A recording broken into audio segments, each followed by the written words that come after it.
आज के इस वीडियो में हम लोग बात करने वाले हैं फोर्टिस हेल्थकेयर लिमिटेड के बारे में, which is also called FHL। तो यहाँ पर आज हम लोग बात करेंगे इस कंपनी के बारे में, तो बने रहिएगा वीडियो में आखिरी तक, क्योंकि आज हम लोग काफी कुछ डिस्कस करेंगे, जैसे कि इसके फाइनेंशियल्स, इसके फंडामेंटल्स एंड क्या आपको इसके अंदर इन्वेस्टमेंट करना चाहिए या फिर नहीं। तो ये कंपनी एस्टैब्लिश हुई थी 1996 में और ये आपके चेन्स ऑफ हॉस्पिटल्स में ऑपरेट करती हुई नजर आती है। और इन्होंने अपने ऑपरेशंस जो है 2001 में स्टार्ट किया था विथ, या फिर आप कह सकते हैं through it's flagship Mohali hospital. उसके साथ ही साथ ये आपके इंडिया की या कंट्री की आप कह सकते हैं कि सबसे लार्जेस्ट हेल्थ केयर ऑर्गेनाइजेशन में से एक है। और ये आपके 36 हेल्थ केयर फैसिलिटीज के साथ साथ आपको 4000 ऑपरेशनल बेड के साथ अवेलेबल नजर आती है। इनमें से कुछ इनके जो प्रोजेक्ट्स ऐसे हैं जो अभी फिलहाल के लिए अंडर डेवलपमेंट है। वहीं पर इनके पास अराउंड 400 डायग्नोस्टिक सेंटर्स हैं, इंक्लूडिंग इनके कितने भी जॉइंट वेंचर्स रहे हैं मार्केट में उन सभी के साथ। अब वहीं पे इनके जो अगर हम लोग प्रेजेंस की बात करते हैं, ये आपके इंडिया के साथ साथ UAE एंड श्रीलंका में भी अवेलेबल नजर आएंगे। अब वहीं पे देखने की कोशिश करते हैं इनके स्पेशलिटी मिक्स के बारे में। तो इनके अलग अलग टाइप के स्पेशलिटीज हैं, जिनमें से इनके जो Q1 के FY22 के नंबर्स थे और वहीं पर इस साल के जो Q1 के नंबर्स हैं उनमें कंपेयर करने की कोशिश करें तो जो सबसे पहला पॉइंटर है यहाँ पे कार्डियक। तो कार्डियक के इनके 14% के आसपास के स्पेशलिटी मिक्स थे, वहीं पे ये बढ़ते हुए 19% हो चुके हैं। ऑर्थो की बात करें 4% से ये आपके 10% हो चुके हैं। तो कुछ परसेंटेज आपके जो इनके स्पेशलिटीज थे उनमें आपको डिफर होते हुए नजर आए, कहीं बढ़ते हुए तो कहीं घटते हुए नजर आएंगे। आप चाहें तो आप स्क्रीन को पॉज करके आराम से आप इनमें कंपैरिजन देख सकते हैं।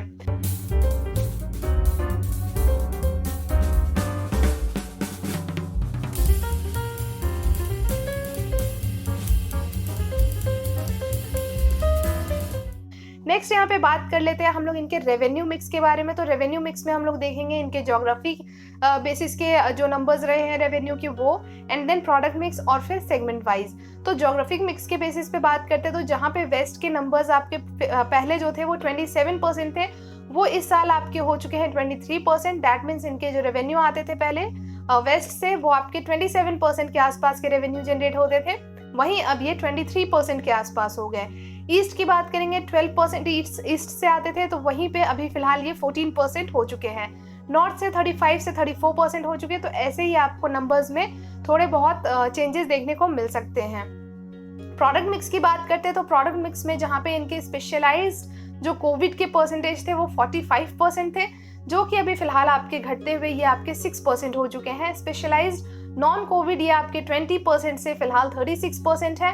एंड रूटीन की बात करेंगे तो 35% से ये 57% में कन्वर्ट होते हुए नजर आए हैं। B2B से पहले इनको सबसे कम इन कंपैरिजन टू B2C इनके B2B से 43% के ही रेवेन्यूज जनरेट हो रहे थे, जो कि अब आपके 45% हो चुके हैं। लेकिन अभी भी जहाँ पे इनके B2C से सबसे ज्यादा रेवेन्यू जनरेट हो रहे थे, अभी भी करंटली B2C से ही जनरेट होते हुए नजर आ रहे हैं। अब बात कर लेते हैं कंपनी के जो रिटर्न रहे हैं वो अभी तक किस तरीके के रहे हैं, किस तरीके के शेयर होल्डर्स को रिटर्न फिलहाल ये कंपनी आपके बनाकर दे चुका है। तो वहीं पे 1 ईयर की बात करते हैं 12% के आसपास के रिटर्न रहे हैं, 2 इयर्स में 114 एंड 3 इयर्स की बात करें 142%। तो इसी तरीके से आपने जितना लंबा होल्ड किया है इस शेयर को उतना ही बेहतरीन आपके प्रॉफिट भी रहे होंगे।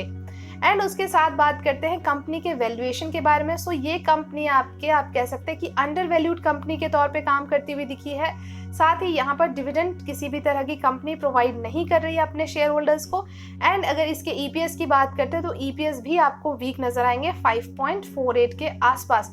तो ये हमने स्टॉक के जो वैल्यूएशंस हैं उसके बारे में बात की है। उसके साथ ही अब बात करेंगे हम लोग यहाँ पर एनालिस्ट के एस्टिमेट क्या है या फिर एनालिस्ट आपके क्या कहना चाहते हैं। So most of the analyst के यहाँ पर यही राय है कि आप चाहें तो आप इसमें बाइंग इनिशिएट कर सकते हैं, बट अगर आपको इसमें बाइंग इनिशिएट करना है या फिर आपने ऑलरेडी इन्वेस्टमेंट किया है तो आप यहाँ से आप जो अपने पोजीशंस हैं उसको स्क्वायर ऑफ करना चाह रहे हैं या आपके क्या डिसीजंस हैं वो आप हमें कमेंट बॉक्स में बता सकते हैं।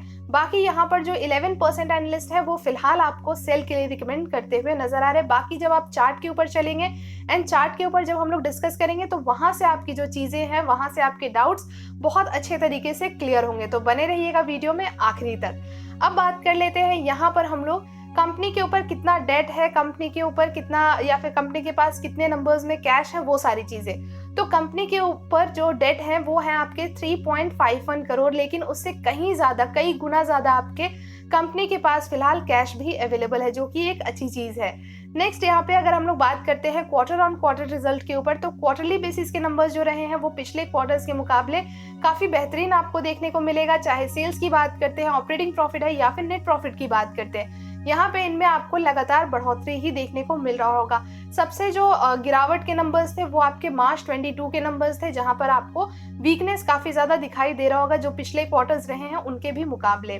वहीं per year on year basis के जो नंबर्स हैं वहां पर भी आपको ऐसे ही सेम सिनेरियो नजर आ रहा होगा कि आपके मार्च 21 के जो नंबर्स रहे थे उनमें आपको गिरावट देखने को मिला होगा, और उसके बाद कंपनीज ने काफी बेहतरीन परफॉर्म किया। तो अब अगर हम लोग क्वार्टर बेसिस की बात करते हैं, ईयर ऑन ईयर बेसिस की बात करते हैं, तो हर एक जगह पर यहाँ पर आपको बेहतरीन और काफी अच्छा कंपनी परफॉर्म करती हुई दिखी है। So the next is sales growth and profit growth percentage. तो सेल्स ग्रोथ परसेंटेज तो आपको बढ़ते हुए नजर आए हैं 6% से 10%, देन 36%, लेकिन प्रॉफिट ग्रोथ परसेंटेज में आप कह सकते हैं कि यहाँ पर आपको गिरावट लगातार देखने को मिल रहा होगा।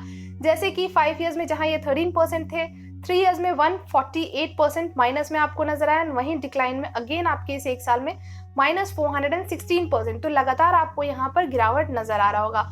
तो ओवरऑल आप कह सकते हैं कि सेल्स के नंबर्स तो काफी बेहतरीन है, लेकिन प्रॉफिट ग्रोथ परसेंटेज के जो नंबर्स हैं वो काफी ज्यादा वीक नजर आ रहा होगा। वहीं पे ROE एंड ROC परसेंटेज भी है, जो कि आपके लगातार आप कह सकते हैं कि वीकनेस ही देखने को मिला है, और लगातार आप कह सकते हैं कि ये नंबर्स वैसे तो अच्छे बिल्कुल भी नजर नहीं आ रहा है, क्योंकि यहाँ पर आपके नंबर्स बहुत ज्यादा फ्लक्चुएट होता हुआ नजर आ रहा होगा। 5 ईयर्स में आप देखेंगे जहां 1% है, देन 2%, अगेन इट्स 0%।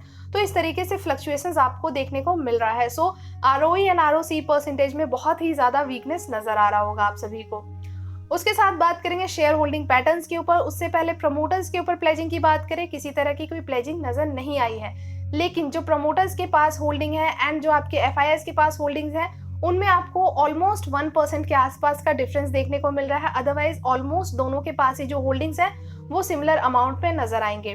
उसके साथ ही साथ जो DIs है उनके पास 18% के आसपास के होल्डिंग्स देखने को मिल रहा है, और वहीं पे पब्लिक के पास आपके 21% के आसपास का होल्डिंग नजर आ रहा है। तो आई होप आपको वीडियो यहाँ तक फिर भी समझ आया होगा। जो चीजें हम बताने की कोशिश करें, कन्वे करने की कोशिश करें, वो बेहतरीन तरीके से आपको समझ में आ रहा होगा। अगर आपको स्टिल कोई डाउट है, आप हमें कमेंट बॉक्स में चाहे तो कनेक्ट कर सकते हैं। कोशिश करेंगे जल्द से जल्द आपके जो भी क्वेरीज हैं उनको सॉल्व करने की।